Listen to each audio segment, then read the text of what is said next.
Welcome back to Subs Lie Dubs Lay, a comprehensive anime podcast. It's your boy Jay, aka Versace Vegeta. I'm here with my dog D. What's going on, brother? Yo, what's going on, bro? What's going on, people? We back at it again. That's right, we're back at it again. Just having come off of talking about the Battle City tournament from Yu-Gi-Oh! Really had a great time getting back into card games, you know what I'm saying? Getting back into that entire field for 2003, but we're gonna bring it a little bit more closer to modern day this week as we dive into one of the most very lauded anime visual novel series just that's been out for almost 2 decades at this point as we dive into Fate Zero. But before we do, I want to introduce y'all to a special guest we've got on this week. Really great Twitch streamer, you know what I'm saying? Really, really dope homie in general, and all around just like OG in the game. My boy Simmy was popping, man. Konbawa, minasama, Simmy desu. Yes, it is I, the unholy ruler, leader of the empire, and thank you for having me, both J and D. Yes, I am once again on diplomatic leave as I join a fellow, what's the word I'm looking for? Ally Nation in their podcast, Subs Lie Dubs Lie, as I'm here to give a bit of some insight from a longtime fan. I've been a fan of the Fate series for over a decade now. I've been looking at this series since I was in middle school, some around about 2007-ish. And it's been a thing. Fate Stay Night is my favorite visual novel of all time. I thoroughly enjoy it. But I think even regardless with that fact, I think I might have a bit of things to say that might surprise some of y'all. And that's exactly why we got you on this week, my man. You know, just to, and by the way, introduce yourself better than I ever could have, brother. But to let the people know a little bit more, man, you know, I know you've got your history with the Fate Stay Night series, just in terms of like anime in general, man. Like, what got you into the genre? What's been some of your faves over the years? Like, what are the things you look for in anime? Absolutely. I'm glad to share both my origin story with anime and my origin story with this specific series, this universe. So, I was born in the year 1997. I've been watching anime since 1999. So since I was 3 years old. Some of the earliest anime that I have memories of watching is The Ultimate Fighter, aka Baki Grappler OVA, Stalkers OVA, Vampire Hunter D, XL Saga, and etc. Yeah, so when I was in preschool, my sister would come home from high school. She would pick me up from preschool, and she would rent a new anime VHS from Bulletproof. And for those of you who are OGs in the anime scene, Bulletproof should be a store that is very familiar with y'all, because its owner is very, I don't want to say infamous, but he is known among that early anime community. Yes, I live exactly where that store is originated, not any of the other sister stores, nothing. No, the original store smack dab in Brooklyn, Flatbush Junction. So yeah, she would come home with anime VHS, and she would pick me up from school, and we would watch anime, and she had me watch a lot of violent shit. And then after that, that's when I started to dive, or I should say my path started to become more in line with people my age. So I started watching things that was on the TV. So I was watching Hamtaro and Inuyasha and Dragon Ball and Sailor Moon and Gundam and things like that. And just whatever was airing on TV, both Cartoon Network and Adult Swim. So to give some of my favorites, my favorite anime is Kinnikuman. Same thing with manga. My favorite manga is Kinnikuman. Kinnikuman is a series from the year 1979. Very old series, even predates Dragon Ball. And yeah, it's funny because when Toriyama Sensei passed away, and one half of Yuta Tamako gave their condolences and their message about their passing. They said that they was a Vegeta to his Goku, and I actually, honestly, with that analogy, I could kind of see it, because as a Kinnikuman fan, I always was very vocal that Dragon Ball is not the godfather of shonen. It's pretty popular and stuff, but there are two big series that came before it that popularized a lot of the things that Dragon Ball did in it. Those two series being Kinnikuman and Hokuto no Ken. Yeah, Hokuto no Ken. I was and Saint Seiya as well. Also, Seiya. Of course. Yes, I'm the biggest Saint Seiya merchant on this show. So and even Ring no Kakero as well. His series. Yes, sir. So I always was someone who would shout these facts, if you will, and try to help seize the misinformation. Of course, that is no disrespect to Dragon Ball. We all love Dragon Ball here. But yes, Kinnikuman is indeed my favorite anime and manga. My favorite light novel is The Melancholy of Haruhi Suzumiya. And then finally, just as I said, my favorite visual novel is Fate Stay Night. That being said, though, the Type Moon that I fell in love with in 2007 is not the same Type Moon of 2024. There's a reason why I don't speak about Faye anymore. It's been a long journey. Just from misinformation, slander, idiocy, ignorance. I've been beaten up and down, up and down, up and down. It's one of the many reasons why I do not give recommendations. But yeah, that is my story in a nutshell. Man, honestly, especially considering, like the Fate series has been around for as long as it has, and we've had the multiple adaptations of, just various different stories. It's really easy to see how people throughout the years have had like a not correct view of what it's supposed to be. You know what I mean? So I definitely see where you're coming from on that, man. But before we get into this fourth Holy Grail War in and of itself, my guys, how y'all doing? Shit, I've been doing better, man. I ain't gonna lie. I did spend a block on Fate Zero. It's been a while. Shit. Y'all hear my opinion about the series while we talk on this pod, but it was pretty cool just rewatching something that you ain't really touching a long ass song. You ain't really expected to talk about it, but it fit the trend of the season. So I felt good. My opinions of Fate Zero probably still stays the same, but it was cool. Definitely cool. Other than that, was playing some games.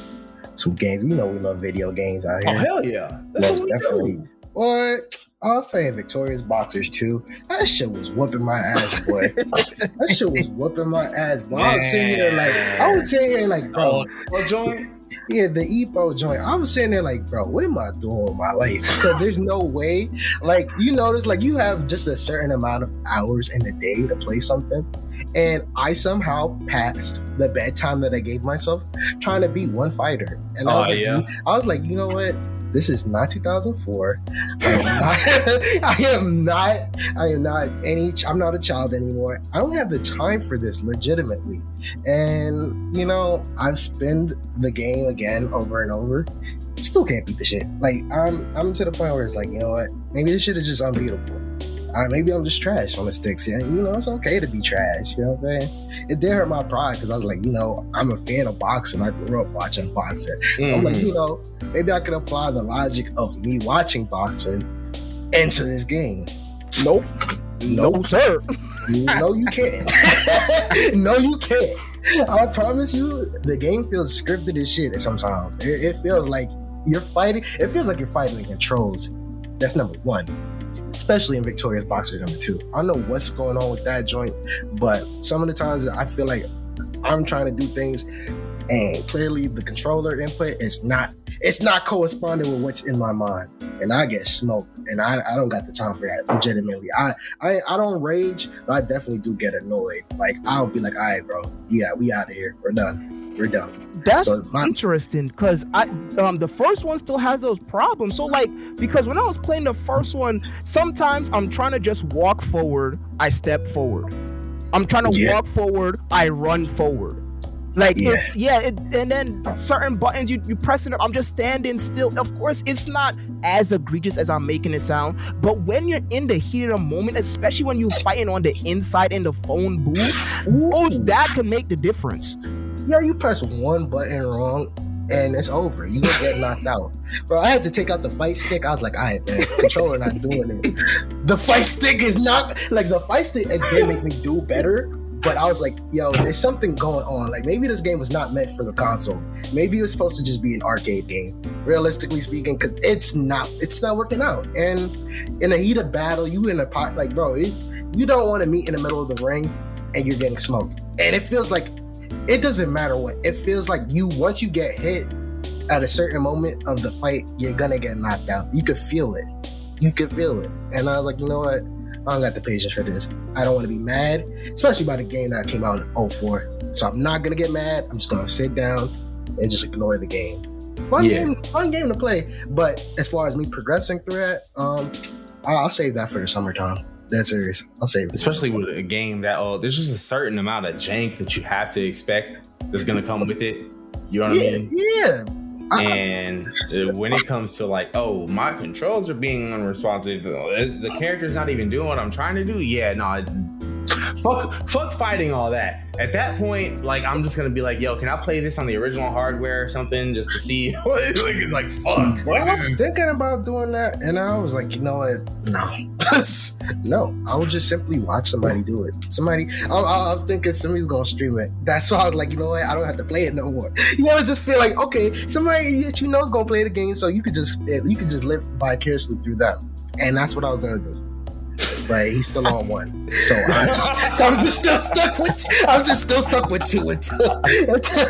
stuck with this shit. I'm just gonna look at it until it's time. Oh man, hopefully when Simmy gets to it, man, hopefully you can beat old boy yourself, man. Yeah, misery loves company, so I don't want to be the only one raging. You know what I'm saying? Like, you know what I'm saying? I love when if I'm feeling something, like I said before, if I'm feeling something, somebody got feeling with me too, bro. I'm not gonna be the only one miserable. You kidding me? That's why I be doing the threads. You think I'm just y'all gonna feel this pain, right? Y'all gonna feel it. These words are powerful. The pen is mightier than the sword. Oh, absolutely. It's so funny too, because just to piggyback off of that just a little bit, because I don't want to stay on the EPO topic. This is not an EPO episode, but I'm like, bro, I was convinced Solomon man them is unbeatable. He talking about he a counter puncher. Stay close in. Don't whatever the fuck he told me. I'm like, all right, cool. Every single it don't matter if I'm standing still, if I'm swaying, if I'm stepping. Every single punch is literally sending me flying. I said he's unbeatable. Until I literally learned that for certain fights you can't fight it like normal boxing. You have to fight it like it's punch out, like it's a rhythm game, type shit. So I figured out a strategy: just duck as soon as you walk next to him, duck and just punch his body, and then if it went within like 4 rounds or so. But I said, damn, and now I'm doing the same thing. I'm like, bro, Ippo is unbeatable playing as Aoki. Bro, I knock his ass out like fucking 2 times every round, and it don't matter. His head lumpy, and he just throw fucking body fucking uppercut, and I'm done. I said, all right, man, whatever. Yo, that sucks when the game makes you have to cheese some shit just to get past it. It's like, bro, this is artificial difficulty. Y'all knew when y'all tested this that there was no way I was gonna be able to do a normal fight. Bro, they had Jason by like I thought I was fighting Mike Tyson. That bro was hitting you some shit. I was like, all right, bro. Clearly, Black Box is up. All y'all guys in here, y'all ain't make me rage like this. Clearly, he got it. And then I beat him.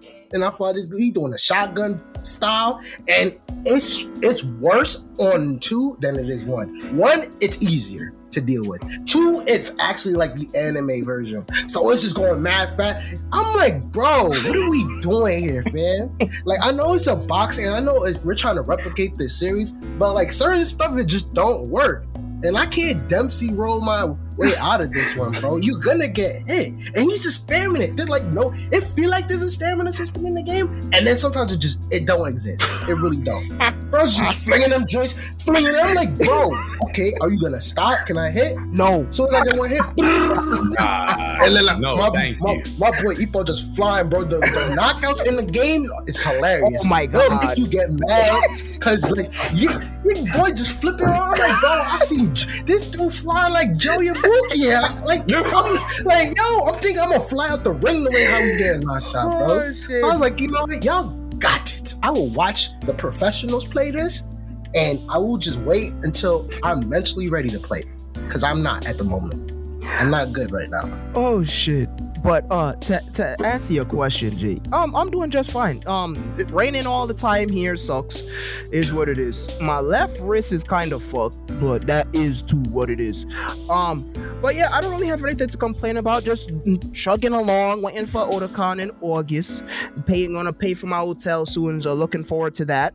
Nice. But yeah, there's a couple of things I want to say. I think like about 4 things that I want to say about Fate Zero specifically, or just a bit of prerequisites before we fully jump in. The first being that the 4th Holy Grail War is not better than the 5th Holy Grail War at all.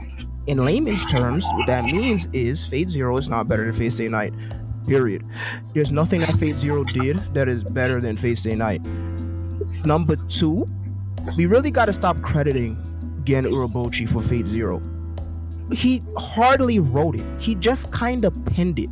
By the time that Fate Zero's production began in 2006, the majority of the story was already not written, but was already stated throughout Fate Stay Night and Fate Galactic. Yeah. All he really did was fill in the blanks with his own writing style, and Nasu was shadowing him the entire time.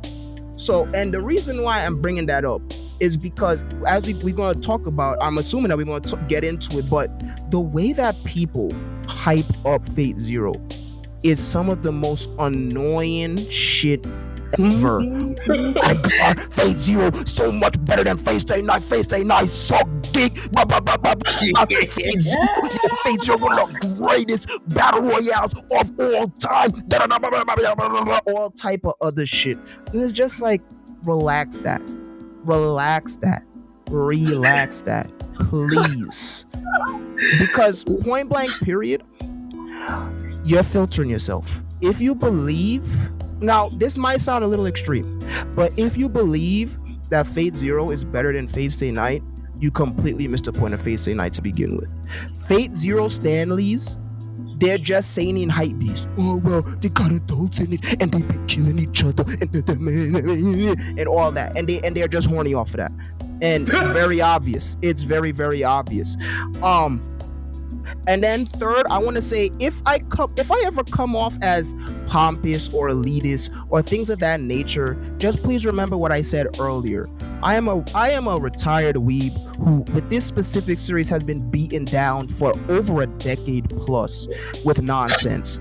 So getting to actually speak about it in a room full of intelligent adults will allow me to air some of my grievances. And then finally, the 4th thing I want to say is I enjoy Fate Zero. I like it. Even with everything that I just said, yes, I do enjoy Fate Zero. I do think that it is a fun series. It's a fun prequel. That being said, no, it's not better than Fate Stay Night. Oh, I guess there's a 5th thing.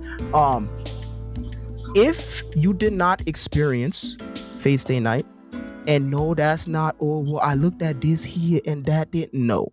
If you didn't play Fate Stay Night, meaning if you didn't experience the Fate route, the UBW route, and the Heaven's Feel route in that order, you have zero business looking at Fate Zero. If you looked at Fate Zero with just looking at 1/3 or 2/3 of Fate Stay Night, or even with zero context of Fate Stay Night, you didn't understand what you watched. And that's not to say that the Fate series is some big, giant, complicated thing that requires the biggest giga brain to understand. It's yes, it is. No, it isn't. It might be convoluted at sometimes, but it's really not. It's really not. It's really not. It isn't at all. But however, Explain a lion to somebody in 5 minutes. Wait. Don't really. But that's all I'm saying. That's all I'm saying, man. Listen. There's a context and there's a reason for these things. There's a general rule of thumb. You never look at a prequel first. You always go in release order, point blank, period. I don't care what the fuck it is. But that being said, yes, that's not saying that you couldn't enjoy it. But did you understand what you watched? No, you didn't. But with that being said, yes, those are the few prerequisites that I wanted to say before we fully jump in. Well, let's jump the fuck in, because I do want to say, right? I did just jump into the Fate. I've been aware of the Fate series. I've known about people dying when they're killed since like 2008, right? I've been aware, but I've always been very like parallel. You know what I'm saying? Like, oh, I know that he's the bone of his sword. I know that. I you know what I'm saying? Like, I get what it is from the outside looking in, but I just had not really experienced Fate directly. So it was not until this past week I watched all of Fate Zero, and that is where I have started. I have a finite baseline knowledge of what Fate Stay Night is about. So I can agree with you from a person's standpoint that watched Fate Zero, knowing that like, oh, because like I'll put it to you like this, right? Like I'm watching Fate Zero and I'm like, this guy's name is Kiritsugu Emiya. So he's got to be related to Shiro, right? And like the whole time I'm watching it, I'm like, he's got to be related to Shiro somehow. And then like it gets to the end and I'm like, oh, okay, I get it. You know what I mean? So I would agree. I say all that to say, watch Fate Stay Night first for sure, because at least you'll understand what Fate Zero is talking about, or at least like what the basis is. Because Fate Stay Night gives you like the everything, and then Fate Zero is just like, okay, and then these are the things, like you said, like it kind of mentions like, oh yeah, you know, motherfucking Saber was here last time, or this is why Gilgamesh is still around, things like that, right? But you know, yes, watching Stay Night and then watching Fate Zero, I completely agree. That's probably the best way to do it. Yes, but funny enough, just to cut you off for once, so don't lose your thought. Go ahead. But the reason why you don't watch Fate Zero before Fate Stay Night is even bigger than that. It's even without the context. The main reason that you don't do that, because if you do, it completely spoils Fate Stay Night. You see, the thing that people forget, especially since the Fate series has completely changed face in the modern era, is that Fate Stay Night, one of its three biggest genres is mystery. And by mystery, I don't mean, oh, who done it, or here's this problem, you gotta solve it. No. What by mystery, I mean the game purposely has you follow a character who has no idea what's going on, and it slowly builds upon that no knowledge and reveals to you the things that's going on with him, the characters around him, and the world in a specific order. This is what I'm getting at. Fate Stay Night is linear story. When you play the visual novel, you are not given a choice of which route you do first. When you play it, you'll first go through the Fate route. When you play it again, you then be in the UBW route. And then you play the third time, you're in the Heaven's Feel route. The game uses unique routes. What the hell is a unique route? In VN speak, a unique route is a route where the events are completely different from the other routes. And the reason why the game is told in this way is because with certain characters coming into the foreground and being in the background, we learn bits and pieces of the world. It's told in threes, essentially. That's what I was getting at with the whole thirds. So when you experience all the thirds, you piece together the entire story. You learn the entire story with what's going on with the main character, the three heroines, the rest of the cast, and the world itself. I would even go as far to say that you should experience Fate Hollow Ataraxia before you look at Fate Zero 2, but I won't go that far. I'll leave that alone. That being said, though, yes, Fate Zero completely spoils Fate Stay Night if you look at it first. Playing Fate Stay Night, you already know a lot of things. You know that, and this is on purpose. You know that Kotomine won the fourth Holy Grail War, the fourth Heaven's Field, the fourth Seihai Senso. You know that apparently, allegedly, Kiritsugu betrayed Saber, and that Saber hates Kiritsugu. Right? We also know that Gilgamesh was a part of that war as well, and that he's still here somehow 10 years later in the fifth Holy Grail War. Right? So there are a lot of things that we already know about Fate Zero before you get there. That's on purpose, and that's why I always say we got to stop crediting Gen Urobuchi for the entire creation of Fate Zero, because all he did was pen in the blanks with his style of writing. And speaking of his style of writing, let me just say real quick. Now I won't go as far to say that his style of writing is juvenile. If you want to argue, it's perfectly fine. I wouldn't argue against you. Let's talk about it. Actually, let's set the stage a little bit before we get into it. You mind? Don't like this right So, Fate Zero, as we've explained before, right? This is an anime that it is telling a prequel story that establishes everything for Fate Stay Night, the visual novel / anime series, right? The person who is pinned as the main writer for Fate Zero is Gen Urobuchi. You might know him as the writer for Puella Magi Madoka Magica. You might know him as the writer for Black Lagoon. You might know him as the writer for Kamen Rider Gaim, right? And you also know him as the writer for Sayano Uta, the visual novel. That's also correct. That's also correct. And the thing that I think we can agree on here is that he has very similar writing tropes in a lot of his stuff. I can't say it's all the same work over and over, right? If I was joking, I could say that. I'm saying it. It's the same shit. Legitimately. Well, I only pushback I will give D on that is that I think that Sayano Uta is very different from the rest of his stuff. But his other stuff, because even Aldo Noah Zero, if y'all remember that, is kind of similar, which I thought was solid enough. But it's also kind of similar to his other stuff. Well, some big trappings of Gen Urobuchi's writing is that he likes to have very existentially opposite characters, right? He likes to portray these like entire drastic opposites. He likes to play on a character's sense of heroism and the routes that will take them down, right? And he also likes to play on characters who believe that their ideology is right, no matter what. He's really good at writing characters that you can't fucking tell them they're wrong if you fucking tried. Yeah. Right? These are all great things. What I do notice though, right, is that my man Gen don't understand women. He don't understand women. Or at least back in the early 2010s, he did not understand. He still don't. Because, I mean,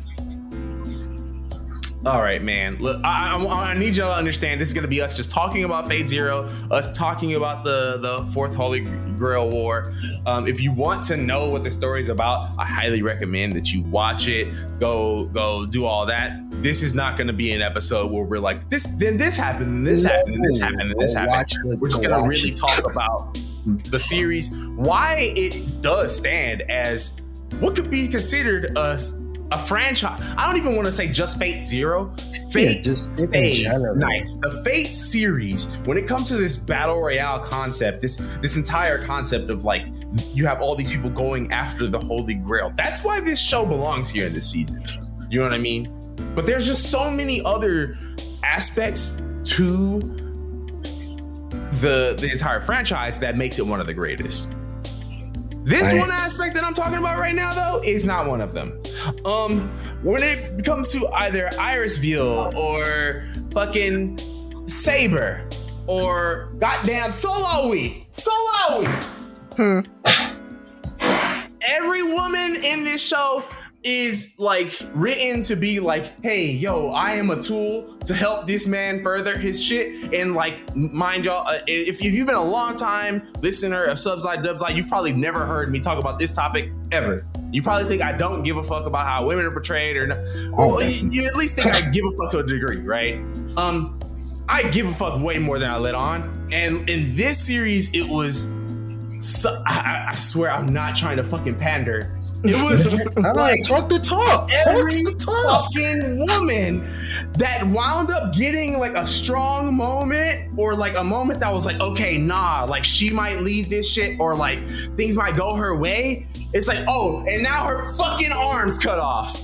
Or like just now, like we're just fucking gonna completely just debilitate her entire characterization, or give her a reason to break this character and make it just to where they're not able to do shit. Nasu do the same shit too. Simmy, I'm here to say that too. That boy had a woman. Yeah, go ahead. We do it too. We do it too. Speak about it. I want to hear it. You want to hear it? Yes, give me a good. Go in detail. Yeah, that's what we here for. Oh, that's what we here for? The portrayal of Saber. The way how I was first introduced to Saber, I did a little research on the Fate route. Bro, I would not expect that to be the historical figure King Arthur at all. And I'm here to tell you that some of the things feel out of character completely. Like? The interaction with Shiro completely. No, I was just about to say. The interaction with Shiro. I was just about to say, how do we go from Artoria Pendragon being one of the most badass motherfuckers of all fucking time in Fate Zero to now she's falling in love with fucking Shiro? How do we get there? I mean, you gotta fucking play the game. You listen. Her falling in love with Shiro is not freaking an overnight thing. That's the thing. I would assume it's not. I would assume it's not. It absolutely is not. The thing is, with Saber, I mean, well, how do I want to say? How do I want to freaking write this? It was a journey, so to speak. As in, she had to first not only be her defenses, if you will, her outer shell had to be broken down over the course of the route, but then the trials and tribulations that I go through together. But the point I'm making is Shiro, the way that Shiro treats Saber, he wasn't rewarded for that. They're all throughout at least the first 10 or so hours, he's getting slammed left and right. She's still the absolute fucking badass that she is. But that's actually why one of the things that I like about Fate Stay Night a lot is how Shiro's ideology, how it affects other people, and then how he reacts to that, and then his drive, or what would his answer be next. So again, like for example, yes, his idea of heroism is very more classic, to the point where people mislabel him as misogynist, right? Throughout at least the first, absolutely, yes. Throughout like the first, like throughout, I would say until like the first 2 eliminations, even longer than that. Both Saber and Rin absolutely slam Shiro for all of his shit, day in and day out. They're telling him, you stupid as fuck, you gonna die, you're an idiot, like, just because freaking your servant gender is female, at the end of the day, they're still your familiar. You have to still use them or work with them to fight. But bro, one of my favorite piece of dialogue in the Dean Stay Night anime is when when Shiro talking about how, oh well, you know, girls, they shouldn't be outside fighting, and I'm gonna be protecting you. And Saber, and she took one look at him and she said, you will give me the same amount of protection as a sheet of paper would.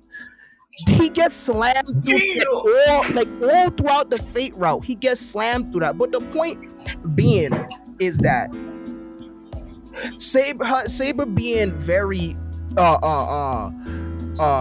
business orientated is for a reason, a big giant reason, and Shiro treating her as the woman that she never got to be treated as throughout her original life. I see now. Yes. When the moment you said People that are always statement, telling her that. Huh? well, Not the okay, all right, first. but Not let's the first. Go ahead. let's compare it to Hold like on. how. I want to hear what D had to say first. No, he's not the first to really key in the fact that she's a woman. Based, if we go with prequel wise, But let's compare it to how Ryder treats her to how Shiro treats her, right? Ryder is like, oh, I fucking feel sorry for you because you never got to be a little girl, and that's why I think you're not strong. Whereas from Which what is you're saying dumb. here, it sounds like that was Shiro's initial sort of like, oh, Leo, like you're a woman, I should protect you. But then eventually it's the acceptance of the fact that she's a woman that allows her to be like, okay, wait, no, like I'm not just King Arthur, I'm Artoria Pendragon. That's what I'm hearing. Am I Yes, picking up on that right? essentially. Yes. The point being is that once she drew Caliburn and whatnot, she was completely robbed of all lay womanhood throughout her life. She was treated as a man as throughout her original life, and she was like the frog and the well analogy, right? She didn't have a problem with it. She absolutely loves her country and did everything in her power to do do everything for her country, so on and so forth. But she had no idea what it felt like to be treated as a woman. And as Shiro comes up to her and is like, oh, well, you're a girl, you're not supposed to be swinging swords and shit. Her reaction is very visceral for two reasons. Well, actually, I would say like maybe 3 or 4. She feels absolutely disrespected as a knight, as she should, because she is a warrior, point blank period, regardless of gender. She's a warrior. She has fought and killed. And that also is actually one of the reasons why I love the way that Shiro describes her appearance as beautiful, yet there's nothing beautiful about cold steel. Hi Kaseki, hi Falcon. Yeah, and that even though she's gorgeous, she's still someone who has killed hundreds of thousands of people. So I actually really like the way that Shiro describes Saber's appearance and her atmosphere, so to speak, when he looks upon her. But point being, yes, she was completely robbed of that manhood. And then when Shiro comes up and does his classic like Superman golden era heroism, she feels disrespected, number one, because she is a warrior. Number 2, she's here to do a job, and she has to because of a contract with the world, but we'll get to that later. And then thirdly, she's never been treated like this before, so she doesn't know how to react to that. Those 3 reasons are why she is very visceral in her reaction to shit. And again, this is a very long visual novel. This is not overnight. Even though the 5th Holy Grail Wars is a span of just 2 weeks, of course, reading it as a game, it takes its time. But yes, it's piece by piece by piece by piece by piece. And it's actually one of my favorite scenes. One of my favorite scenes in the Fate route. The first time where you have your typical anime moment where Shiro runs into her naked and she doesn't give a fuck. She's like, whatever, whatever, it's my natural body, whatever. And Shiro's embarrassed and shit, right? Then, after the Berserker arc, and Shiro runs into her again, and the scene repeats, she's embarrassed and stuff. And she says that she doesn't have a womanly body like Rin does. I actually really, really, really, really, really love that scene a lot. Because it's the journey that Shiro, the knucklehead, it's him. The way that he treats her is not out of malice. It's from just his teachings, or how he interpreted his teachings from Kiritsugu to begin with, affecting Saber throughout the course of this war and fighting together, damn near dying together. I mean, Shiro did die like 3 times in the beginning of the game, but so on and so forth. And then especially after the Ironsburn arc, or the Berserker arc, is where their bond gets to the next level. And I really like that scene where she's finally realizing how different she is from Rin and Sakura and even Taiga and stuff like that, right? Because we know in the previous war, Kiritsugu didn't even acknowledge her existence, versus Shiro, who is not only acknowledging her existence, but he's trying to do shit like take out on fucking dates and feed her and all type of other shit. Yeah, he's a knucklehead and he's stupid, but he's consistent and it's not coming from a place of malice. He doesn't have any like external what's the phrase I'm looking for? Fuck English, can't speak it. I said bad vibes to for lack of a better term, right? So that eventually breaks down the defenses of her. That being said, regardless though, she still is as fucking badass as she is in Fate Zero. She still fights tooth and nail with the rest of the servants. Her versus Assassin in Fate Stay Night is, no matter which route it is still one of my favorite fights ever because it's so fucking raw. She still fights front and center, especially the end of the Fate route when she fights Gilgamesh. And when Gilgamesh treats her like, oh, well, you know, you're a woman, I'm a man, you belong to me type shit. I'm the king of heroes. All the world's treasure belongs to me, right?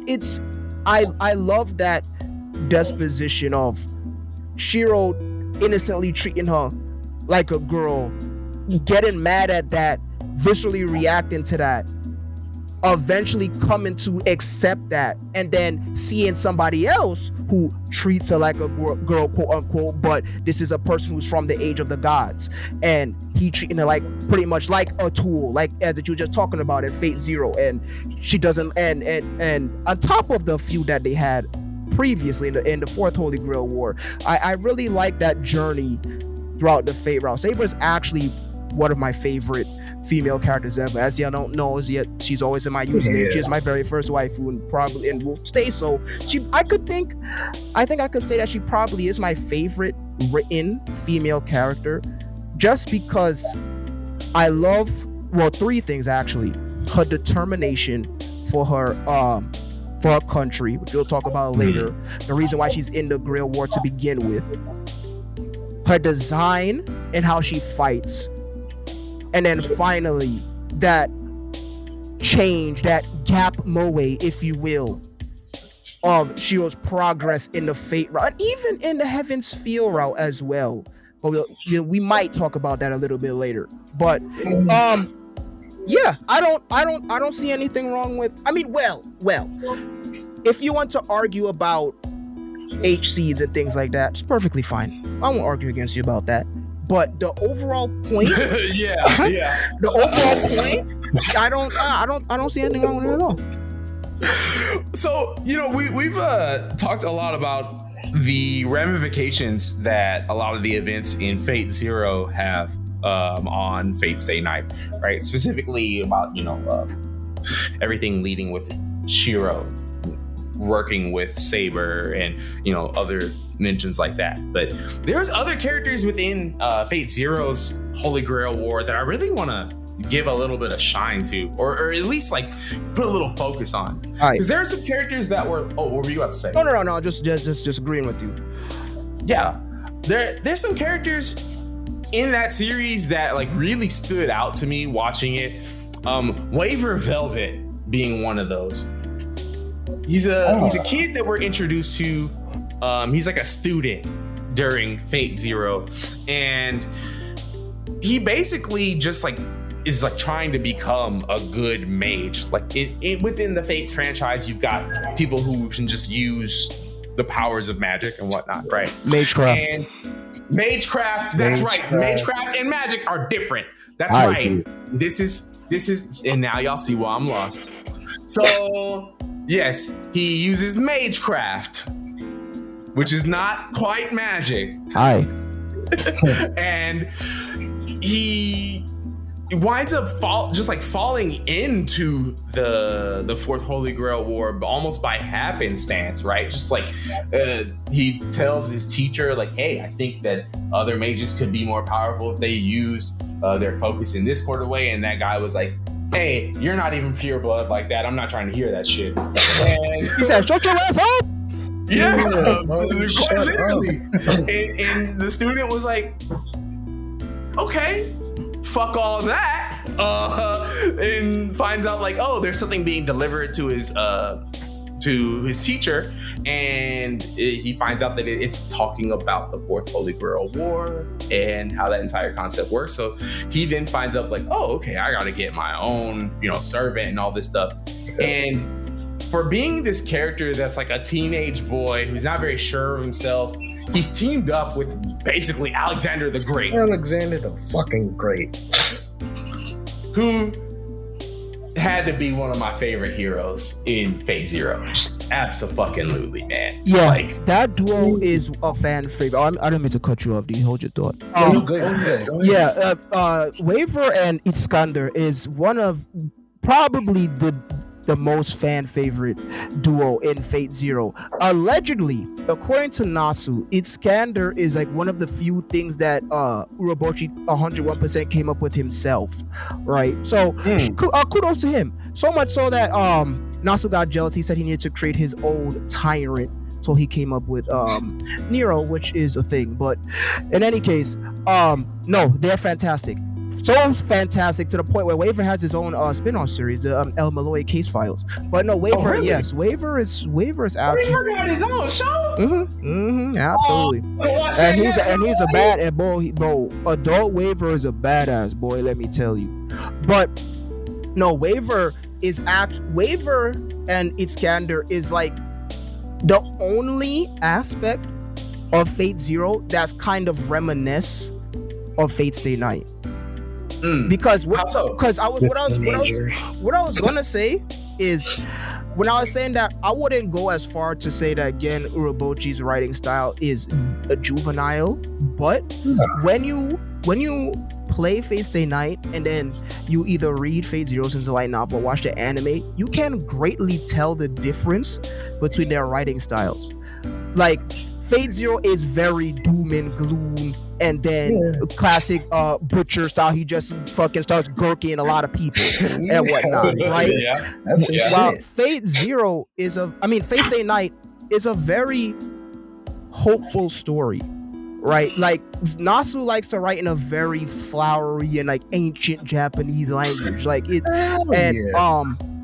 But the point being is that even though the Nasuverse is a dark fantasy, right? It's not, the point of the characters and their interactions isn't nihilistic or edgy or things like that. It's how they interact with each other, interact with the world that isn't black and white, and how they triumph over that. Meanwhile, in Fate Zero, you have characters who interact with the world that's not black and white, try to triumph over it, but fail miserably, right? And I think that actually is one of the things that attracts a lot of the Neanderthals to Fate Zero, because again, it's adults and they all die horribly, so it's good type stuff. Yeah, that's dumb. Because Waver, because the reason why I'm saying that is Fate Stay Night is a romance series. Point blank, what Fate Stay Night is about, it's a romance series. How Shiro interacts with the three heroines and how he influences them and they influence him, right? And then it is a story about ideology, what your ideology is, how strong you believe in that ideology, will your ideology waver, and what will you do with your ideology in the face of things that aren't black and white, anything that aren't pure good, pure evil, so on and so forth, right? So the point I'm trying to make is the way that Iskander influences Waver is very reminiscent of that. Their relationship is fun to look at. They bounce off of each other. They're not doom and gloom. Of course, Waver has his own things that he worries about, but his time with Iskander really helps him grow into the person that he winds up being in the future, and how much fun that Iskander had following him as a master, following someone who would any time throughout his original life be so greatly beneath him that he probably never would have met him. And it's just good to look at. It's fun to watch. It's good to look at, and I think that was really good writing in Gen Urobuchi for Gen Urobuchi. So I'll give him that W. I would even say it probably is a little bit amplified because he's not really nihilistic like a Yoko Taro, but because the rest of the series is all doom and gloom, then you have these two goofballs fucking playing video games together and shit, and fucking these scandal wearing shirts, fucking merchandise shirts, 4 sizes too small. Yeah, so that might go into why it hit so hard, but they're just really fun to look at. And then now it's kind of interacts with the rest of the cast. It's just good stuff, man. So there's a lot of different points when it comes to like Fate Zero, especially when we're considering like, hey, like each of these characters has like a different path, you know, the ones that survive at least, right? Yes. But there's some characters that never even make it past the end of this shit, right? And I feel like their roles in here play pretty interesting, like sort of twists on them as well. Specifically when it comes to Ryunosuke, man. You know, you got like this killer, basically, who's teamed up with Caster, and the hero that Caster is based off of is someone who is basically just like obsessed with the idea of committing as much blasphemy as possible just to prove that God exists. Yeah, you fucking wild boy. Certified wild boy. I'm sitting there watching this shit. I'm like, bro, this nigga a little bit different. Killing for the sake of killing, and then under the pretense of, oh yeah, just prove God exists. I mean, I get it, but it's kind of sick. Or you got a weird case. Why is he around? Well, you know, definitely yes. Actually, I'm very happy that you brought that up. Actually, no, do go ahead first. I've been cutting you off for a fucking episode. I'm sorry. You good. I'm saying, actually, like, he rubs me off the wrong way, but I guess this kind of shit, this is what gravitates towards the people who really love Fate Zero. So I get it. Shit like this, the whole mature people are dying in grotesque ways. This attracts a lot of people, so it does increase that interest of the series for the most anime fans of Fate Zero. So I get it. I'm sorry, if you're watching Fate Zero and all violence. You get from it is I really like Uryu, you're a sick nigga and you need to be on a list. They just like violence. They like violence, bro. Like that's a lot of people. Yeah. Like that so shit. like, funny enough, Jay, I don't care about Ryunosuke at all. Like, I don't care about him. He's not. Yeah. He's just there to which is another thing that I'm talking about with the difference between Urobuchi and Nasu, right? He's just there to be freaking Mr. Bad Guy. But Gilles de Reyes, aka Caster, I'm probably pronouncing that way off. I'm not French. I'm sorry, any French viewers that are listening. Gilles de Reyes. Him being here is actually a gigantic play on the overarching plot. So, long story short, we do know that the Grail is corrupt because all of the world's evil, aka Angra Mainyu, is there corrupting it inside of it. Once that happened, see, we already talking about stuff that. See, this is why I said you gonna get in the face. Hold on. Right? Just keep in mind you were falling into a huge rabbit hole that you will not be able to dig yourself out of. Listen, that's why I said that you have no business looking at Fate Zero if you didn't look at Fate Stay Night, because if you properly experience Fate Stay Night, you already know that fact. That's common fact. That's basic knowledge, right, of the story, of the overall story. So, Angra Mainyu's in the fucking Grail chilling and is corrupting it. This happened in the third Holy Grail War, right? So, the fact that he did that, I'll just say the fact that this event occurred changed the rules of the Holy Grail War, because originally you can only summon pure heroic spirits, real heroes. That allowed anti-heroes and counter guardians to be summoned. So this is why Gilles de Reyes is there. Or I should say why he was been able to be summoned. So yeah, that's a big play on one of the overarching overarching mysteries. And again, another reason why I say you shouldn't watch Fate Zero first, because again, Fate Stay Night mystery is one of the 3 main categories of it. But yeah, there you go. See, this is and this is what really makes like Fate so interesting at the end of it all, right? Because like there's just gonna be like certain aspects that like you and I'm starting to realize this now, just like as we're even doing this episode. Yeah, you really should. Know about Fate Stay Night first. No, you can't do that. You can't go hop in a prequel and think like, yo, you lit. It's not gonna work like that. You have to have some prior knowledge. Whether you did your Googles, your research, you actually played the game, you actually watched Type Dean's horrendous adaptation. It was terrible.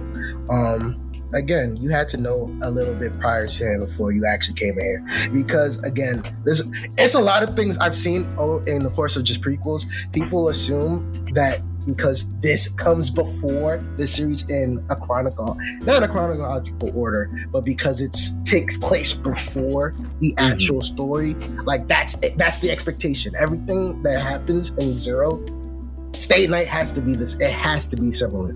There's no, if it's something different, it's like, what the hell is this? Completely. So no, you have to go play it, watch it somehow. I mean, don't come in here with your dick around. So like, oh yeah, I know everything. Like, no.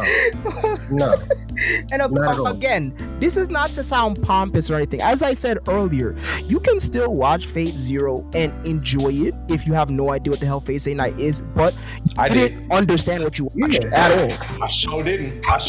No, that's why you're gonna be confused. Absolutely, the trap is there. Like it does. Even though most people, when we create a prequel, people are of the assumption like, yo, you know the actual series. The prequel is it's basically a treat for the fans of the series from the jump. Thank you. But a lot of people get through prequels and like jump into the series. You could do that, but it will mess up your expectations, and it comes off with a lot of I've seen a lot of disgruntled fans, and I peep through. I see the complaints. I know a lot. I know there's an inner war between the Stay Night fans versus the Zero fans. It's one is better than the other. One is like, I've seen it a lot. It happens in every fan base, to be honest. Yep. But it's really bad here. Really bad. It's really bad. I wanted to piggyback off what you said, D. Yeah, prequels almost never mean watch first because they're expanding upon ideas already presented. So how are you going to look at something that's expanding upon an idea that you don't know of? That doesn't make any sense. That's the point of prequels. That's why they didn't come first. They come after the original content because they fill in the gaps of the original content. Yes. If you're looking at something that's filling in the gaps, you don't even know what gaps you're filling in to begin with. And then those gaps could be doing a lot of things. It can spoil concepts. It can completely ruin writing style, so on and so forth. I just want to go on a little tangent real quick. Some people, I should say, I want to start by saying the first impression is everything, right? So some people can't look past that first impression. If something is ruined for them, they can't go back and look at it and still appreciate how it was done, why it was done this way, etc., etc. And even for those who can, like Moy, it's still not going to hit as hard as it would have if you experienced the series properly. And this is why I always stress this, because as I said, Fate Stay Night is a mystery. All the concepts of the Holy Grail. What is the Holy Grail War? What is the Holy Grail? What is Fuyuki City? What is a servant? How does Magecraft work? So on and so forth. What is this history behind all of these characters? What is the history of the Holy Grail War? All of these mysteries are slowly unraveled to you across the 3 routes. So that if you play the game already knowing these mysteries, for some people, as I said, the first impression is everything. They'll be like, oh, well, why is this game so good? I already knew this. Why is this game taking so long to say this? Like, it's a big revelation. I already knew this. That's the point. You wasn't supposed to know. Well, that's very true. Because I will say, Fate Zero basically just throws you in. And I was watching that first episode, and I really think I only understood certain shit because I was familiar with these terms. You know what I mean? Because I was like, oh, okay, like I kind of get what you're talking about, only because I've heard of this before. But if I was going in full blind, had never played unlimited codes before, had never known that people die when they're killed or nothing like that, right? Sometimes. If I had never known these fate related pieces of information, I'd been fucked. And then this week would have been like, hey guys, we were gonna talk about Fate Zero, but actually we gotta talk about Fate Stay Night. So instead, I'm almost glad that we're talking about both, because while this episode is more centered towards Fate Zero, the Holy Grail War happens in both Stay Night and Zero. Honest to God, when this episode comes out, y'all might see a different title than what this had originally.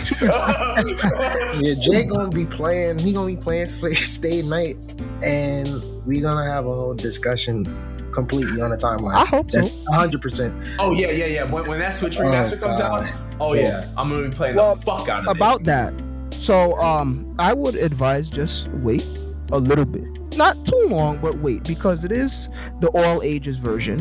Some people argue the all ages version is worse than the Edoge version. But besides that fact, it's Aniplex.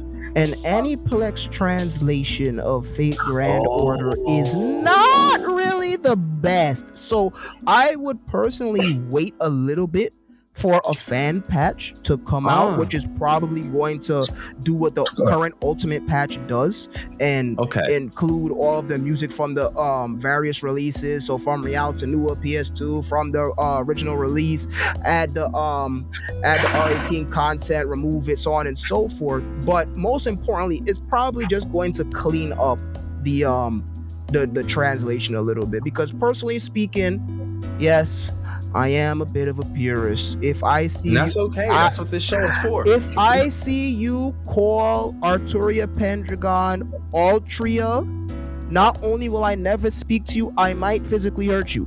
So, damn. That being said, yes, it is Aniplex. So the translation quality is a bit in the air. I'm saying absolutely fucking buy it. I'm gonna buy it. I've already. We should get it on Steam instead of Switch. Yeah, pretty much. Or you could just, if you have a Switch emulator, you could probably be able to mod that too. But easily speaking, Steam version. Yeah, I pretty much own almost every single release of Fate Stay Night. I'm missing like about 2 of them. God bless your soul. Yeah, real in the field. What were we talking about? What were we talking about? No. We were just bringing up, basically how this is a whole piece. It's one thing to say like, hey, we're introducing the entire aspect of the 4th Holy Grail War by us talking about Fate Zero, but it's just impossible to talk about Fate Zero without talking about Fate Stay Night. Now you gotta talk about it. You gotta deal with it. You gotta play it. And I'm here. Don't watch type things bullshit. Don't do it. Yeah. Oh, thank you. You reminded me that I was going to say. You reminded me that I was going to say. Thank you for reminding me. Even if you do the thing where you watch Dean Stay Night, which adapted the Fate route, loosely adapted the Fate route, then you watch Ufotable's UBW adaptation and Ufotable's Heaven's Feel adaptation, you're still not going to get the whole picture, by the way. And it's like, gathering from what you're saying, just before you continue, yes, everybody should not watch the UBW Dean movie. I mean, actually, funny enough. Funny enough. I have something very interesting to say about that. But let me just quickly finish my thought. Go ahead. Still wouldn't get the whole picture. And I know what some of you are thinking. Well, what the hell do you mean? If I watch an anime adaptation of all 3 routes, I should get the full picture, right? Unfortunately, no. There's a little Simmy commandment that I have. I haven't revealed it to anybody yet. Y'all are getting the first bit of it. Exclusive. And that commandment says anime based off of visual novels and video games are not good. At the end of the day, Fate Stay Night is a very long visual novel, almost reaching 100 hours, probably over 100 hours depending on your read speed. Yeah. And a movie adapting the longest arc is not going to incorporate everything. I have not seen the Heaven's Field trilogy movies. I have no intentions of doing so. But just hearing the fact that they didn't adapt the interludes, I'm good off that. If that's true or not, I don't know. Maybe they did, maybe they didn't, but regardless, I'm not with the whole we're going to adapt the arc via a movie gimmick that's been happening in a recent memory. That being said though, Fate Stay Night is a very, very long game. Not the longest, of course, but it's a long game and it purposely takes its time for a reason. That information needs to digest. And with anime adaptations doing the stupid shit where, we're adapting Route A, but we're going to somehow try to incorporate bits of routes B and C and route A as well, and then come up with our own original ending, and then skip parts and but you see what I'm getting at? So even if you do enjoy, or you do watch those anime, I will still always 100% go to the source material. That being said though, let me talk about the reason why I actually prefer Dean Stay Night over Ufotable's UBW. Now, I don't think neither is good. However, I think Dean was able to capture the atmosphere and tone of Fate Stay Night better than UBW did. I mean, Ufotable did. I firmly believe that Fate Zero was the last good Ufotable anime. Well, let me amend that. The last good Fate Ufotable anime. Midget no Yaiba is fine. Yes, I said Midget no Yaiba. Well, they just started their new season. Let's not say. I'm not gonna lie to you. I barely remembered that shit was coming back. But I found out on the timeline. Yeah, they're still going. But yeah, I firmly believe that Fate Zero was the last good Type Moon Ufotable anime, and I don't think that Ufotable adapted the atmosphere of Fate Stay Night at all. Too many strobe lights, too much volumetric fog. Why am I hearing dubstep? I don't like it. I just don't like it at all. Dean? Yes, Dean did a Dean. They adapted another visual novel and did fuck all with it. But they somehow captured the atmosphere of Fate better. The soundtrack for Dean Stay Night is phenomenal. It feels like the fairy tale of the VN, of course, just freaking the Sparks Notes version of it with other fucking bastardizations in it. But point being, I actually believe that they captured the atmosphere better.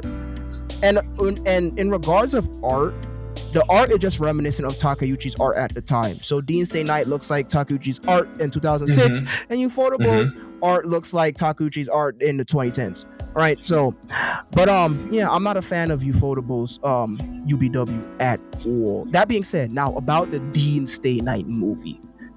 I mean, yeah, the Dean Stay Night movie, Dean's UBW adaptation. It is absolutely the most Spark Notes of Spark Notes out there.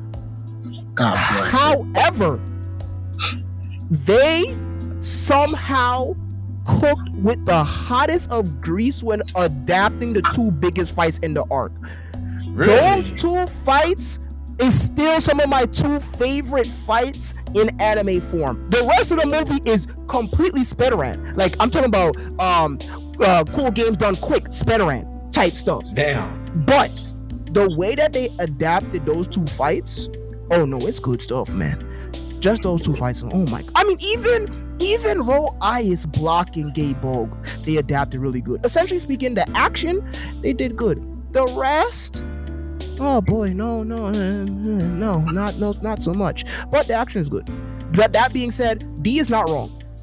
Dean Stay Night and its movie is not good. I just personally have a soft spot for it because it's what got me into it. But I do firmly believe that the atmosphere is better than Ufotable's UBW. D, I know you said leading up to the show, you got some opinions for Fate Zero, and I'm wondering, have you held anything back, my man? Is there anything you need to get off your chest? Everybody knows that this is one of the most overrated animes of all time. Legitimately. We all know that, right? Is it? It is absolutely. I was in the trenches in 2011. I'm new here. I was in the trenches in 2011. When this shit dropped, everybody treat this shit like this was the greatest of all time. You know what? People were talking about it pretty hot. Is it though? Actually, I think I agree with D. As I said, because remember what I said when we started the episode. Yeah. I do not agree with, oh my goodness, this is one of the greatest seinen stories ever. Yo, son, it is so much better than Fate. Like, yo, son, 2011, oh my god, this is the greatest anime. Like, trust me, I had a lot of fun watching the simulcast of Fate Zero, but I'm not in the camp of those Fate Zero anime onlys. That thing that is the greatest thing since sliced bread. So I think I agree with D. But but we gotta remember, overrated does not mean that it's bad. It doesn't mean it's bad. It's overrated means it's rated over. Yeah, it's rated over. Like, you will put it higher than what it really is. Yeah, like people will say this is a masterpiece, and it's really not. And it could be a decent series. I think Fate as a whole is just decent. As a whole, I'm not gonna shit on Nasu, but the writing isn't that great at all. I don't think he's a great writer. Decent writer, great idealist. I like how he focuses on the psychological ideologies of the characters. That's a great, tremendous thing. I think that having too much ideas and not being able to bridge them properly or hold the bridge as tight as it needs to be can lead to bad things. Elaborate on that. With these routes, in general, I think that with each route, somehow there's a retcon in each route. Elaborate? Yeah, go ahead. Retcons like? Okay, some of the rules, people dying. That's still here. The human spirit, the whole Archer business. What's wrong with the Archer business? I don't like the time travel aspect of that at all. Oh, nah, I couldn't hear you. What is it? I don't like the time travel aspect of that at all. At all. I mean, I'm not a fan of that. I mean, it's not really time travel though. But I mean, well, yes, it is because he comes from late future. But it's confusing at first glance. But what I want to ask you, D, is what specifically about it don't you like? About the time travel that you don't like about it? Because I know you and time travel generally do not mix. But like, what aspect of it do you not like is what I'm trying to say. Like, I'm trying to dig deeper here. Because why he was summoned makes perfect sense.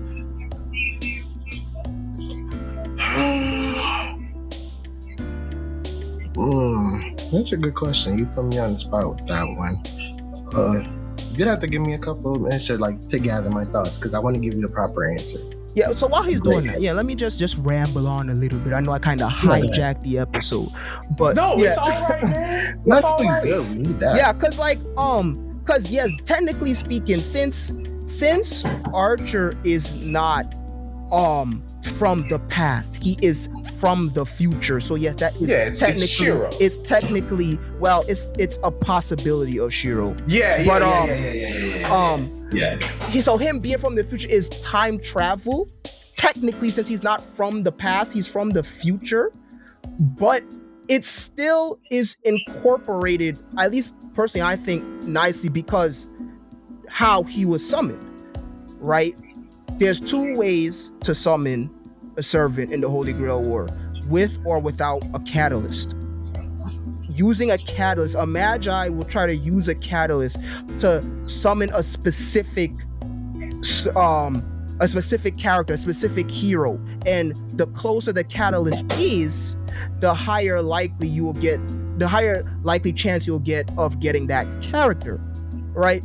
So Rin unintentionally used her pendant as a catalyst because as we saw in the That's the one that Shiro gave her. I forgot what the fuck is the opposite of an epilogue. Prologue. There we go. Prologue. Yeah. Yes. So as we saw in the prologue, Lancer killed Shiro, right, and then Rin attempted to revive him using the pendant that she wears around her neck. There's only one of that in the world, right? And Shiro still had it in the possibility where he becomes Archer. So she unintentionally used that, and she had that same pendant in her hand when she was doing the summoning. So she unintentionally used that as a catalyst. So that's why I'm giving D a little bit pushback there, because yes, technically time travel because he's not from the future, but as we know, since he's a counter guardian, and counter guardians are now able to be summoned in the Holy Grail War because of the events of the Third War, with Angry Mind You being there and the Grail being corrupted, and Rin using a catalyst. That's why it doesn't feel, at least to me, it doesn't feel too egregious, right? At least in that aspect. I see what you're saying, because it's something that winds up coming full circle. Yeah. When we look at the entire story of how it takes place, as opposed to it just being, oh, she just happened to get Archer. That was future Shiro. Yeah. Exactly. Yeah. So yeah, that's the only reason why I'm really giving him any pushback on that. I'm not saying that. Of course, I'm not saying his feelings are wrong or you don't understand the story or no shit like that. But I just think that the reason that we was presented with fit nicely in there. But I mean, you know, it.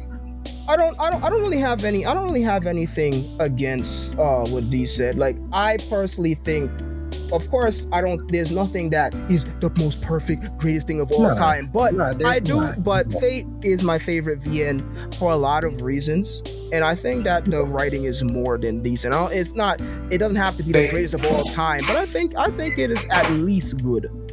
They at least go out of their way to try to make that time loop make some sense. Yeah.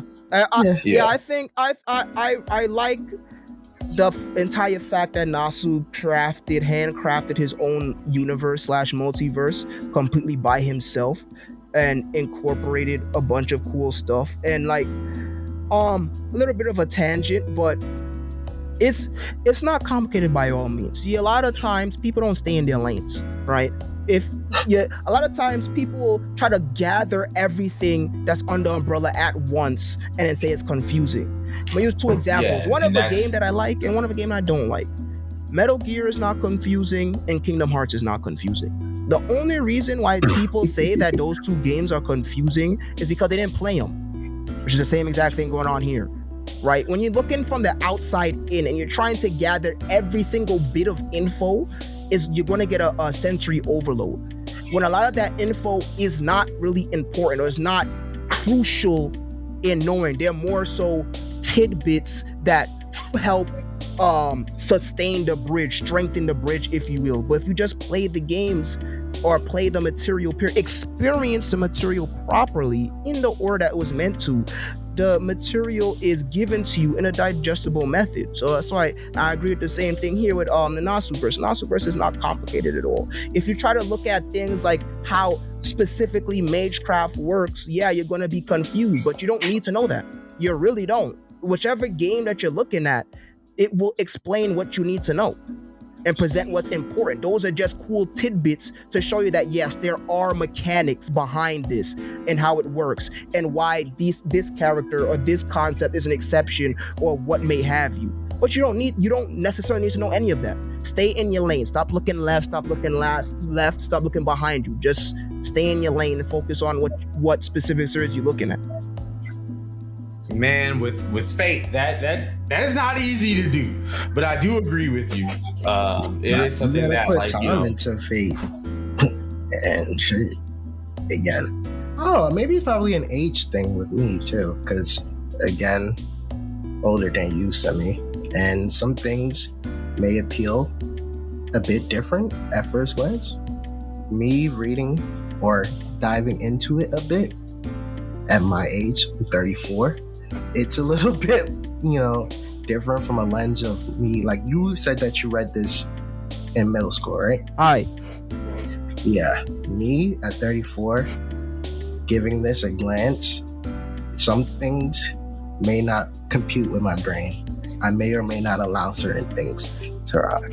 So, actually, very interesting. I still personally would recommend, even though I don't give out recommendations, but you are a brother, so you get an exception. I actually personally would recommend to give it another shot. Play FSN via the ultimate patch from beginning to end and see. Now, if you want to argue that it's a bit chunibyo, perfectly fine. But the only pushback that I would give on that is that the fantasy genre is inherently chunibyo. Anything with magic is inherently chunibyo.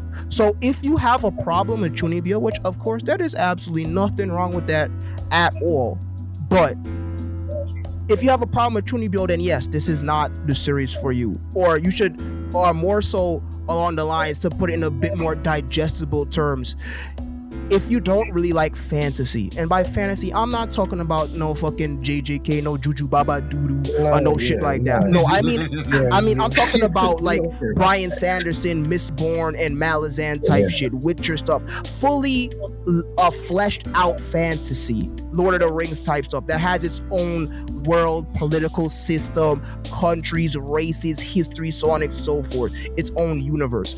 If you don't like stuff like that because it's too much or whatever may have you, perfectly fine. It might not be the series for you. But I think that the things in Fate Stay Night is not anything that you dislike. It's not anything that would offend you. I think that I gave it a try. I gave Fate during Melty Blood with Lumina. I gave the Fate route a try because I was like, I'm using Saber a lot. I was maining Saber, so I was like, okay, I'm not just gonna main somebody and just not know what the fuck they're about. I mean, well, shit, Marvel, the half of the freaking Marvel community says hi. Well, that's them. They were kind of. I'm like, well, let me be nice. Let's keep it PG. Let me be nice. But yeah, when I find interest in a character or anything, I do want to get the full info, and I did get the Fate route to try, and I don't know. It just didn't. I didn't mess with it at all. And I think Nasu treats his audience sometimes a little bit stupid because the amount of exposition dumping and repeating the same thing over and over again, it kind of feels annoying to me as a reader. Oh no, actually, but funny enough, I actually think that that is kind of just a Japanese writing in general thing. Because I find that a lot of Japanese media does that. Like, you just constantly, or at least the way that it's translated, hammer in the same thing over and over and over again. Like, another one of my favorite visual novels, the Zero Escape series, specifically 999. I don't need to hear for the 7th time during the prologue that you are stuck in this room, Junpei. I know! I'm trying to get you out! So I actually think that's kind of just a Japanese writing thing in general. That being said, that's not excusing it. I'm not excusing it. But I do think that's kind of because even JRPGs are horrendously with this. Yeah. They are big, yes, they are big offenders of this. So yeah, I really just think that's just a Japanese writing thing in general. It'd be 30 minutes of explaining the same shit where you could have just used like 3 to 4 lines to hammer in the point that you're trying to make. And to me, I mean, time is valuable. You know what I'm saying? Time is very valuable. Yeah, or explain it in a super dumb way where it's confusing when it actually isn't. Yeah, just get to that's why I say I think he thinks that people are a little bit dumb because bro, I know what you're trying to get, and you don't have to drive the point that long for us to understand. That's just my opinion. But I think if I was younger reading it, I probably liked it. Probably. There's potential. I'm a little bit jaded, as you know, and a bit of a hater. So if something doesn't match with what my taste is, I'm gonna be offended. I'm gonna be a little bit put back on it. No, I absolutely hear that. I absolutely am a hater too. I just have the privilege of talking about something that I like right now. But hell yeah, for sure. Yeah, because I mean, yeah, I do still think that there's a lot of good stuff in there that you would like. But again, if you're not vibing with it, because the point I'm trying to make is this. There's an exercise that I like to play, and that is a lot of times where people say that something is bad, trash, or sucks. It's not that it's either one of those three things. It's just that it's not their cup of tea. But instead of saying that, they go on the extreme end. So for example, a lot of times people who say that, oh, I play Face and I hate it, it sucks. It's not even really that it sucks. They either don't like fantasy or they don't like action. Or both. I'll never forget, I'm chilling in the Discord and dude is talking about the artist dated. I'm not even going to talk about that. That by itself is Higarashi's dated with the art. Fake not at all.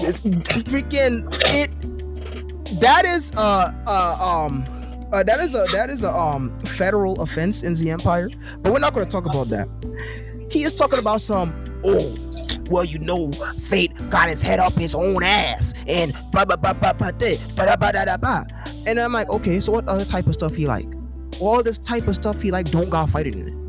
I said, oh, okay, I get it. You just don't like action series.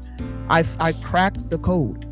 And so, that's why I'm just trying to gouge what exactly is wrong, because I personally think there's a lot of good stuff in it. Specifically, and I'm going to break K-Fob a little bit. I'm going to let y'all know right now. I was forged in the fires of Waifu Wars, all right?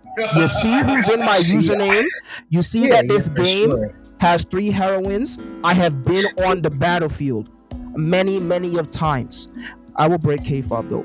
I actually think that in UBW, Tosaka's character arc is actually something that you would really like a lot, because as somebody who is not only one of the 3 the heir of one of the 3 families, not only very prideful in herself and her family, in her lineage, but has that regret and sense of guilt as an older sister and letting Sakura fall to the fate that she has, pun intended. And the fact that she has such faith and pride in her family, but not knowing the fucking asshole that her father was, and then having an even bigger asshole raise her into the person that she is, and then how Shiro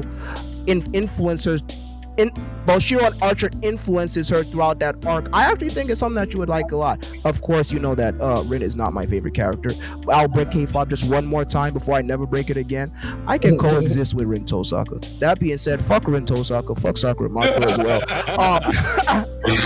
But I actually think I think it's really good. I like her plight. I really do think that her plight on all of those 3 levels is really good, and then how the blank slate Shiro influences her throughout that route. I actually think it's something that you would like.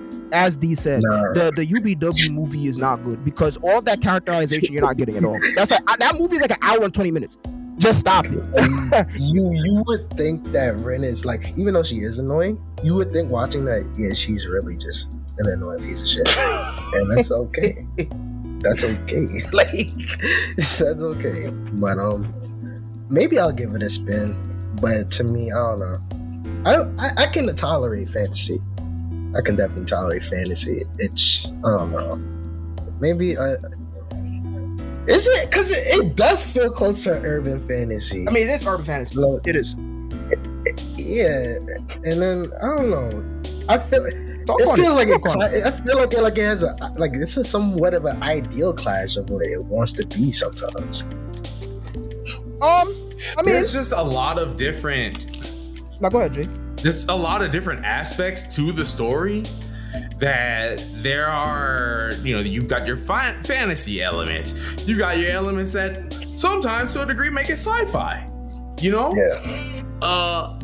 I will agree that Fate is all over the place in the genres that it covers, but I feel personally those little bits of each one, it does pretty well, just from the bit that I've been able to experience so far.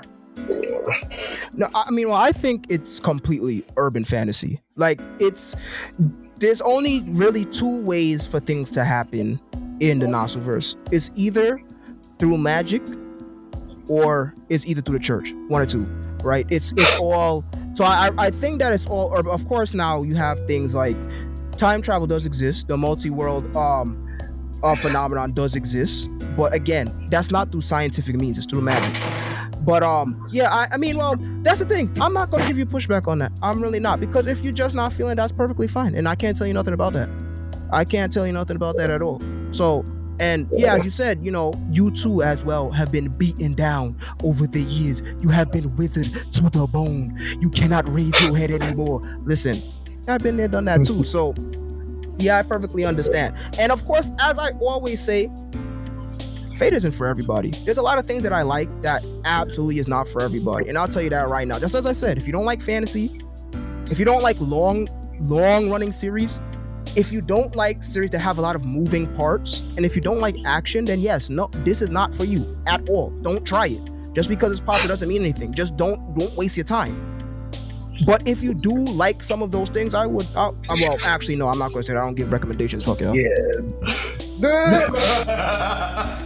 Honestly, though, I feel like that perfectly encapsulates everything that we have just gone over when it comes to Fate, though, right? Like, it's not gonna be for everybody. What were you about to say? It's an adventure. It's an adventure. The concepts of it, like, just in general, the ideas and the concept, when you read it on paper, it's like, okay, you'd want to tap in. But just because you want to tap in, can you withstand that? Can you withstand the grind? Because it's a lot. It's a lot. It's definitely a lot.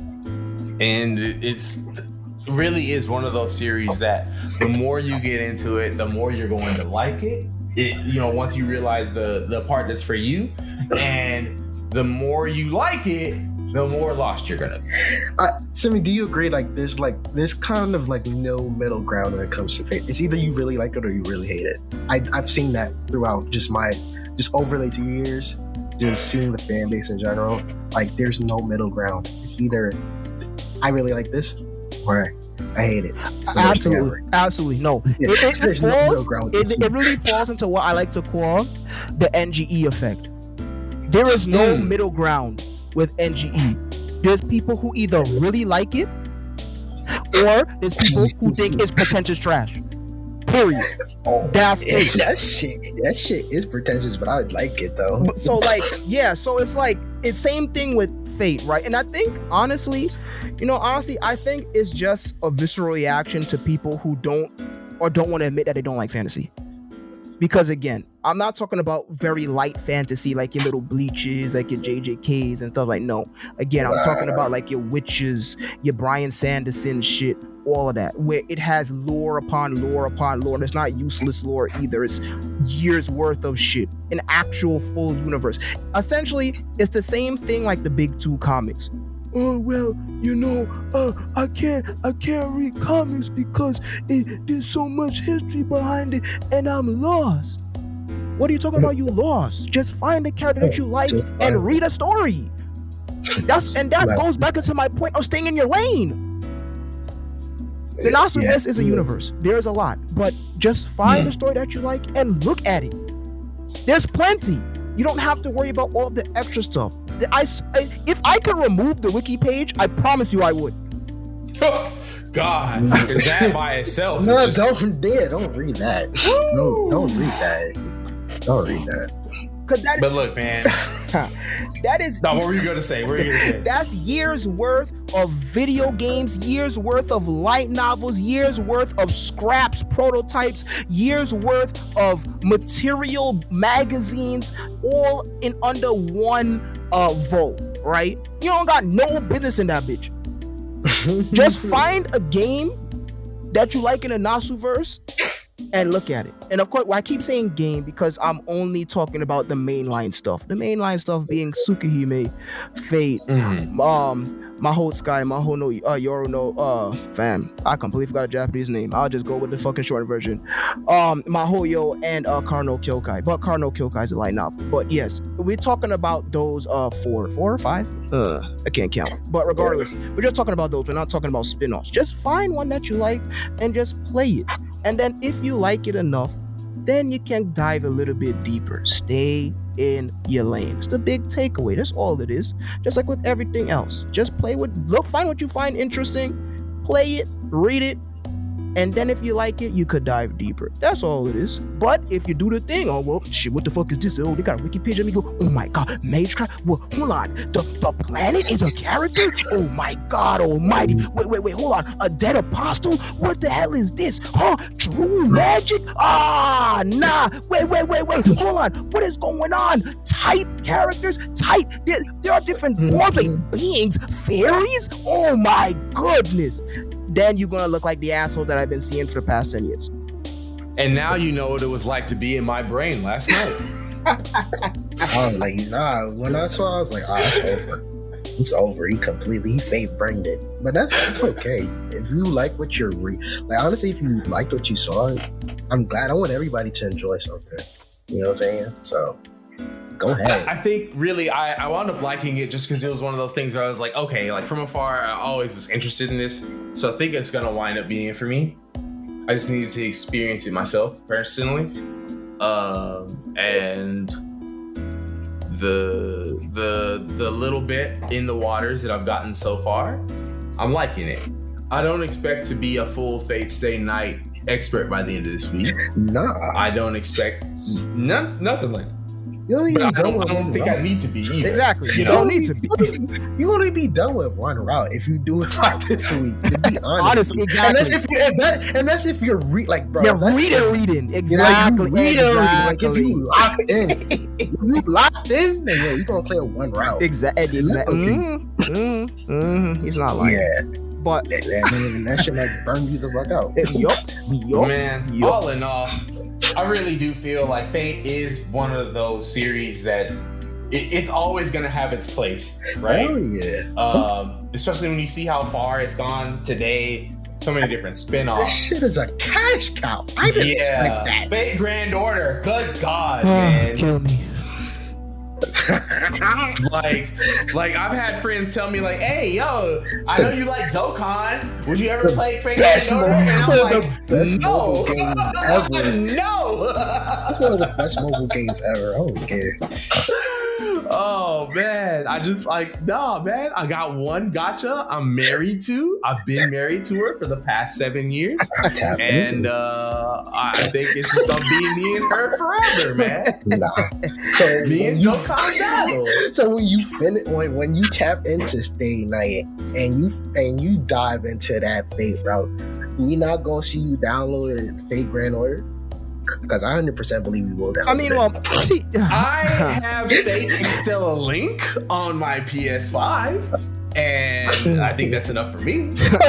You said one game. I think a Muso style game, perfect for me to dive into. Even though, funny enough, I believe Extella is a direct its own thing, right? It's direct sequel to Fate Extra CCC, but who cares? It's a spinoff. Yeah, it's a spinoff. Yeah, it is. Yeah, and I only know that because the moon has a big part to do about it. And when I was last night, I was like, "What is this? I'm hearing about the moon." I went and played Extella, and they were talking about the moon again, and I was like, "Okay, all right, I'm gonna let y'all have it. I'm just gonna let y'all have it." It's a spinoff. So yeah, it's playing limited codes. I've got both versions on my Steam Deck. So unlimited codes. I forgot what the name was that Dojin game. That was on the PC. How many years ago? That 3D fighting game, like Fate, not Strange Fate. That's a light novel. It was something. Damn, I forgot the name. But yeah, all you really need is unlimited codes. That'd be out though. Funny enough, I personally think that Fate Extra is a great fucking RPG. I don't care what nobody says. I take my rock paper scissors battle system and I.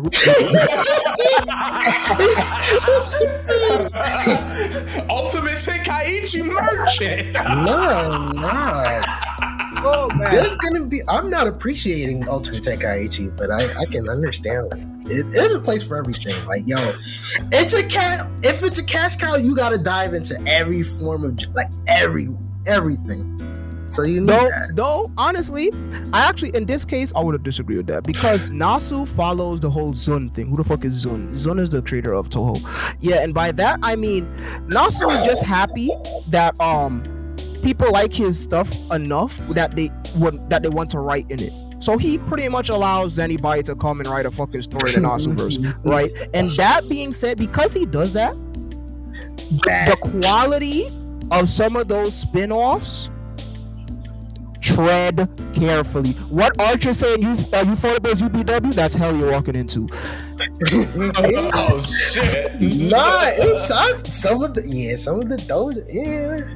Some of those spin-offs are not good. Some of those spin-offs you can clearly tell who does not have a full grasp of the Nasuverse. Because the shit that they be right, oh my dude, listen, I'm not a fan of a lot of the spin-offs. I personally like Fate Extra because the idea of the Moon Cell and just the incorporation of VN storytelling in an RPG was a lot of fun for me, and plus I'm a Fate Stanley. But outside of that, no, I really don't. Yes, I am a purist as purists come. I just want to look at Nasu written stuff, and that's it. If he didn't write that shit, I don't want to look at it. Don't matter. No, I get that. But yeah, Nasu does look like he just happy to be here. One of them happy to be here niggas. For real. But Fate Stay Night is it's one of these most important visual novels of all time, and thus one of the most important works in Japanese media, pulp culture of all time. You see its influence everywhere. Hell, a lot of the people that you see writing are probably fans of Nasu. Ryukishi is a gigantic Nasu fan. Oh my goodness. To the point where anytime there's action going on in a Ryukishi work, I'm like, I feel like I'm just looking at fucking Tsukihime. Or at least imitation of Tsukihime. Of course, that's not a bad thing. I actually think Ryukishi is decent enough at action. He's not as good as Nasu with writing action, but he's decent enough. But no, Nasu's influence is very strong. It's a very important series. But again, just because it's an important series don't mean you gotta go fucking look at it. Everything is not for everyone. Yeah, realistic. Like, yeah, you can have historical figures and treat them as that and not ever delve into them. Know why they're important, and that's it. It's your choice. But know that honestly, they're important. It's that staying power that the Nasuverse has had for all these decades at this point. You know, the legacy that Fate Stay Night has grown to have, leading to Fate Zero even existing, which is why we definitely put the Holy Grail War. It doesn't matter which one. I mean, the ones you can watch, right? But the Holy Grail War definitely deserves its place in the greatest tournament arcs of all time. So, you know, look, like we told y'all last week, this was going to be an episode that's for the Type Moon fans, and we did not lie to y'all. I apologize for anybody if any of this went over your head. And if you're here to hear my apology, good God, I love you. I love you. Because if this went over your head and you stuck through, you're the fucking realist. I'm not apologizing. y'all know the deal by now. Literally, it's 20-something episodes, bro. You go ahead. 30 fucking 7. Don't be mad at me because I ain't breaking down bit by bit. The action is good. I know why I like it. The action is good. Pretty colors. Go ahead. Cool characters. The works. It's all there. The concept is amazing. Yeah, just as the two hosts said, the Holy Grail War is easily one of the most important and iconic tournament arcs / battle royales ever. Its influence can be felt outside of its sphere of visual novels, and just fantasy. Japanese fantasy in general has bled into manga. It has bled into light novels. It has bled into anime original content. It has bled into the mobile game sphere. It's bled into anything. You can see Saber clones wherever you go, regardless if you know who she is or not. Just as every anime fan has heard a Cruel Angel thesis, just as every anime fan has seen the Kaniku Buster, just as every anime fan has seen Joe Yabuki's death. It doesn't matter if you know who these people are or what they did or what you're looking at. You've seen it. You have seen if it. You're an anime fan. There it is. Yep. I personally, I'm a little biased because Fate Stay Night is indeed my favorite visual novel. It is my top one. I thoroughly like it a lot. It gave me that sense of wonder and enjoyment, following its mystery, following its characters, following its breakdown of simple ideology. One of my biggest takeaways of it, taking an ideology that's simple and really thoroughly breaking it down and exploring it, but not exploring it in a super more nihilistic, oh, well, in the end, you can't do anything at all type shit. It's a lot of fun, but it's not for everybody. If you're a hype beast, you're not gonna like it. If you're what are they called? A power scaler exclusively, you're gonna hate this. Oh, absolutely. Yeah. Especially because Nasu is a firm, and I mean firm, believer of armchair / paper booking, not meaning a goddamn thing. He is a firm believer of everything goes into a fight. Personality, environment, circumstance, mentality, all of that. So if you're a power scaler, and I mean the power scalers got filtered out immediately once Ufotables UBW came out, like after episode 3. But if you're a power scaler, you're not gonna like it either. But if you're a fantasy fan, if you're an action fan, if you like longer running series, and if you're open-minded, if you like to explore Japanese media outside of traditional manga, I say give it a shot. However, I don't give recommendations, so fuck y'all. Hey man, we can leave it at that for sure, dog. Simmy, my man, thank you so much. It absolutely was for joining us this week. Really, really glad we were able to have you here to talk Fate, and pretty sure we'll be having you back on much sooner than later. It absolutely would be a pleasure, and if y'all would allow me the pleasure of coming back, I surely would. I know it might be a little foreign to hear a third voice on here, but there are a lot of stories that I like, and I may not be as old as your two hosts. However, I still have been in the game the majority of my life, and I'm an old head at heart. Almost all of my favorite series are as old as, if not older than me. I'm a thorough enjoyer of Showa era media. Oh yeah. Yeah, no. You just a young old head, bro. You a young old head. You one of them. Oh, you got an old spirit in you, brother. Yeah. But hey, man, really, really glad we were able to break this down this week, and I hope y'all enjoyed it. Make sure y'all tune back in next week as we continue the greatest tournament arc of all time by talking about one of y'all's favorites, one of my favorites. Yeah. Naruto's Chunin exams. Smoke that boy Tagashi. Man. Get ready for a classic next week, because I've got a lot to wax nostalgic y'all about. Gonna hate me. Tagashi, you want a clock, brother. Niggas is copying, bro, and they doing that. Anyways, boy, by the end of the season, they not gonna like it, boy. They not gonna like it. Yeah. Bro, I already said I'm not gonna be a fan favorite in this season, and that's okay.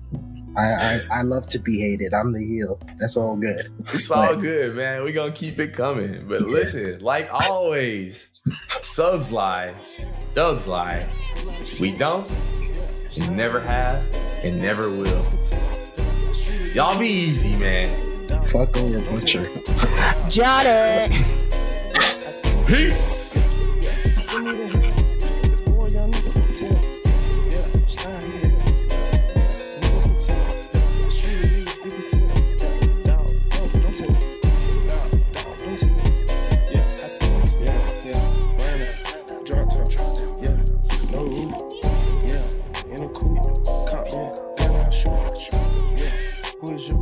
Push up, and I do what I do. No, I do what I do.